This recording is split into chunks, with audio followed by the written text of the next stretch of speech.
समाज को गलत प्रेरणा जाए, गलत मैसेज मिले। हर काम बड़े विचार करके करना होता। आप लोग भी थोड़ा विचार करके किया करो कि जो आप करोगे उससे आपके रिश्तों पर क्या प्रभाव पड़ेगा। अब देखो, अभी मैंने एक खबर सुनी, अभी नई खबर। एक लड़के का ब्याह लगा, लड़की देखने गया, तो लड़की देखने गया तो लड़की तो देखा, सास को भी देखे आया,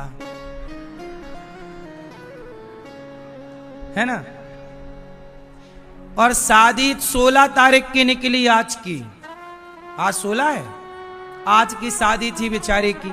लड़की तैयारी कर रही है मेरा ब्याह, लेकिन लड़की अपने पति के संग जाए उसके पहले लड़की के पति के संग लड़की की मां, मतलब दामाद के संग सास भाग गई। ले, अपनी बेटी का ब्याह जिससे तय किया उस पे दिल आ गया। ये चल रहा है संसार में, बोलो हाँ। अब वो लड़की रो रही, अब वो रोए किस बात के लिए?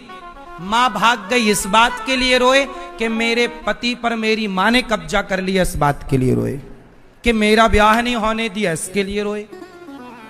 वो लड़की बेचारी परेशान है, वो रोए किसके लिए? बोलो किसके लिए रोए? वो उसका क्या कसूर था? और सुनो, लड़की के लिए जो जेवर बनवाए वो लेके भाग गई। देखो सासों को क्या सूझ रहा है।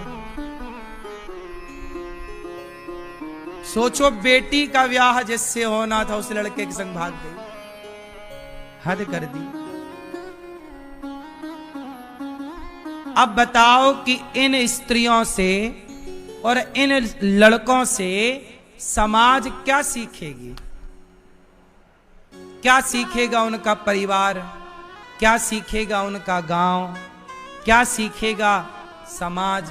इसलिए कोई भी कार्य करने के पहले ये सोचिए कि आप भले अपनी गली मोहल्ले में कोई काम करते हैं, पर वो काम का प्रभाव सारे समाज में, देश में पड़ता है। आज ये घटना जो सास अपने दामाद के संग भाग गई, ये घटना सबको पता चल गई, जबकि वो एक छोटे से गांव की घटना थी। आज के जमाने में थोड़ी कुछ छिपा है, सोशल मीडिया का जमाना है। आदमी 4 किलोमीटर नहीं पहुंच पाता, लाखों किलोमीटर उनकी बातें पहुंच जाती हैं। इसलिए बिना विचारे जो करे सो पाछे पछताए, और काम बिगाड़े आपनो, जग में होत हंसाए। इससे क्या मैसेज मिला? अच्छा ये बताओ, उसकी लड़की की मां अपने दामाद के संग क्यों भाग गई? इस क्यों का उत्तर आप लोग दो। क्यों भाग गई? काय के लिए भागी? बोलो, काय के लिए भागी?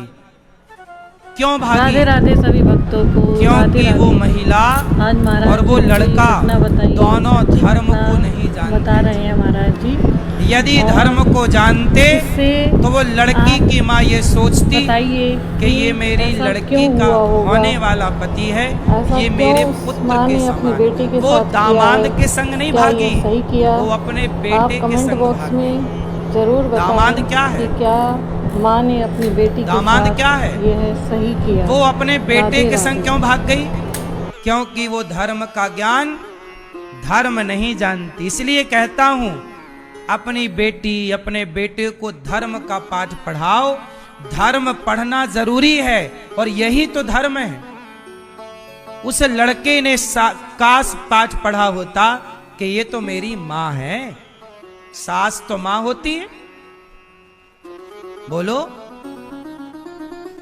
अब इस मां बेटे के रिश्ते में जरा भी दोष आना पाप है कि नहीं? स्पर्श करना तो पाप है साहब, सोचना भी पाप है या नहीं? लेकिन ना तो से लड़के ने सोचा ना तो उस लड़की की मां ने सोचा। और काहे भाग गई? अपनी वासनाओं के लिए। क्या था? इस बुढ़ापे में भी उसकी वासनाएं पूरी नहीं हुई, तो भाग गई जवान लड़के के संग। आजकल आदमी इतना वासनाओं में डूबा हुआ है। काम से कल ही मैंने कहा था, अंधे कितने तरह के होते हैं। कामांध। जब काम सिर पर चढ़ता है, वासनाएं, तो व्यक्ति अंधा हो जाता है। इसलिए कहता हूं, अंधे मत होइए। अपने आप को सत्संग से जोड़ करके और अपने अंदर की बुराइयों को मारिए। मारना है, आपका कोई दुश्मन है। अब बताओ, अपने भीतर की वासनाओं के लिए अपनी बेटी के पति के संग भाग गई, तो वासनाओं को कंट्रोल किया होता, मार दिया होता अपनी इच्छाओं को, तो इस कलंक से बच जाती कि नहीं? अब वो भाग कर कहां जाएगी? वो भाग कर कहां जाएगी? पकड़ी जाएगी।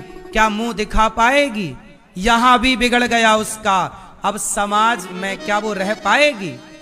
रहेगी तो किस मुंह से रहेगी? लोक भी बिगड़ गया और मरेगी तो यमराज जी बड़ा डंडा रखे होंगे उसके लिए। आह, भगाता हूं तुझे दामाद के साथ। टिनपा पड़ेंगे उसके खोपड़ी पे, कोड़े पड़ेंगे, नाली का कीड़ा बनेगी कई जन्म, कर्म दंड तो भोगने पड़ेंगे। देखो, पाप भी ना वही पाप करो जो पाप थोड़ा ठीक ठाक हो।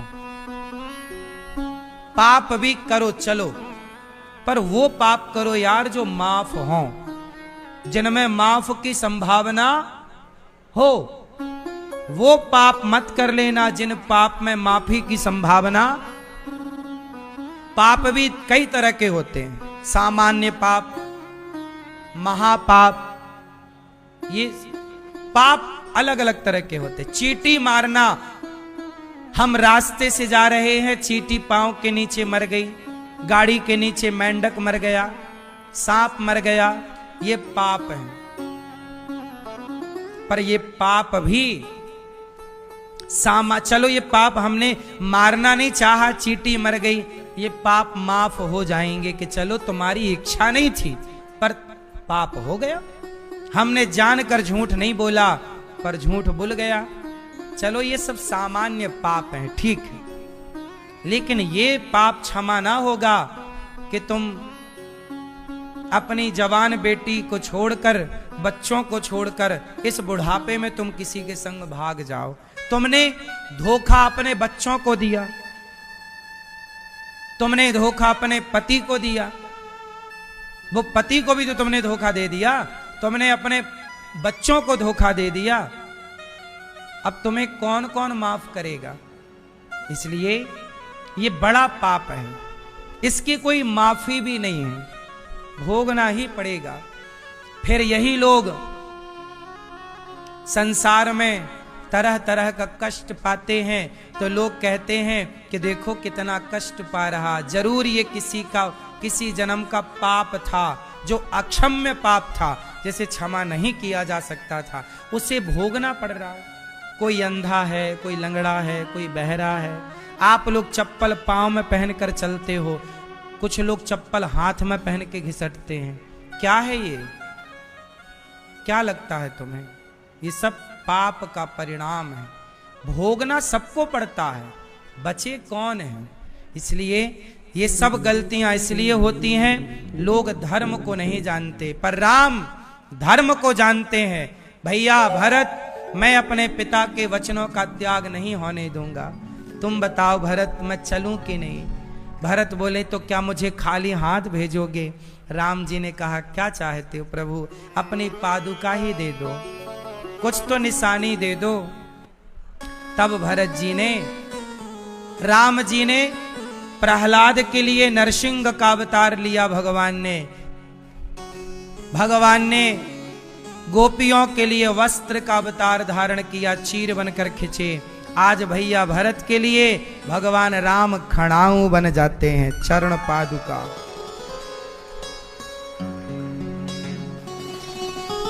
भरत जी शीश पे खड़ा हूं और अखियों में पानी, शीश पे खड़ा हूं और अखियों में पानी। राम भक्त ले चला राम की निशानी, राम भक्त ले चला रे राम की निशानी। शीश पे खड़ा हूं और अखियों में पानी, शीश पे खड़ा हूँ और अखियों में पानी। राम भक्त ले चला राम की निशानी, राम भक्त ले चला रे राम की निशानी।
एक घड़ी बितानी, राम बिन कठिन है एक घड़ी बितानी। राम भक्त ले चला राम की निशानी, राम भक्त ले चला राम की निशानी।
शीश पे खड़ाऊं और अखियों में पानी, राम भक्त ले चला रे राम की निशानी, राम भक्त ले चला रे राम की निशानी।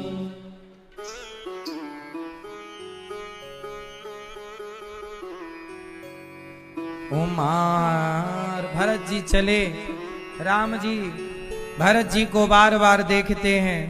भरत जी नंदीग्राम पहुंचे, राम जी की चरण पादुका को स्थापित किया। राम की चरण पादुका को स्थापित करके भरत जी कार्य कर रहे हैं।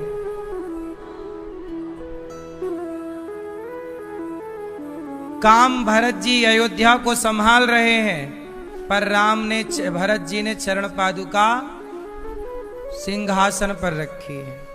आप भी काम करो, मालिक बनकर नहीं, भगवान के नौकर बनकर के। प्रभु आप हैं जो।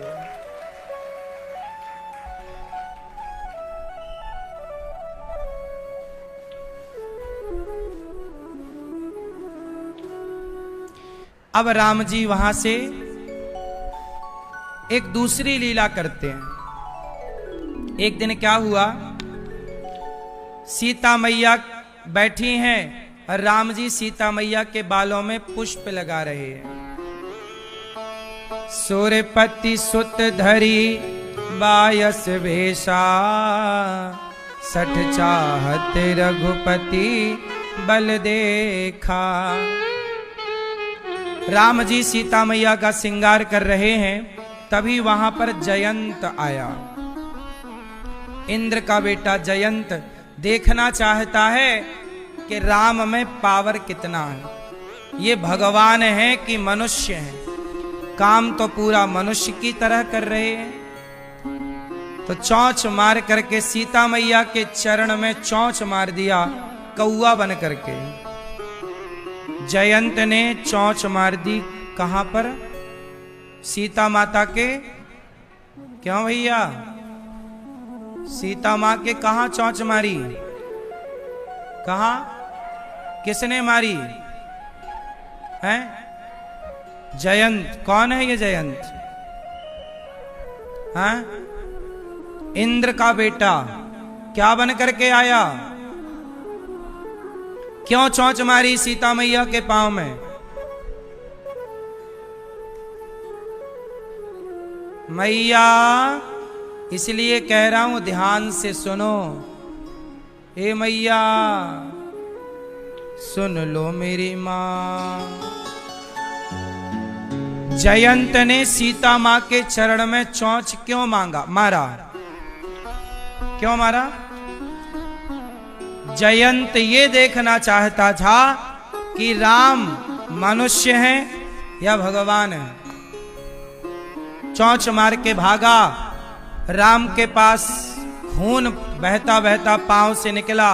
राम ने देखा कि सीता के चरण से रक्त, देखा कि चौंच मार के कौआ भागा।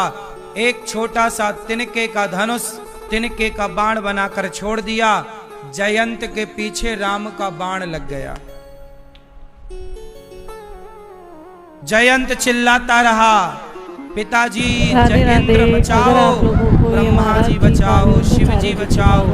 सबने मना कर दिया, तूने राम से विरोध किया, राम के विरोधी को हम बचा नहीं सकते। जयंत मारा मारा फिर रहा है, कहां जाए कहां जाए कहां जाए। तब नारद जी मिल गए। नारद देखा बिकल जयंता, लागी दया कोमल चित संता। नारद जी को दया आई, ए जयंत क्यों भाग रहा प्रभु? वो भगवान ने मुझे ये बाण छोड़ दिया। मैं देखना चाहता था कि ये भगवान है कि मनुष्य।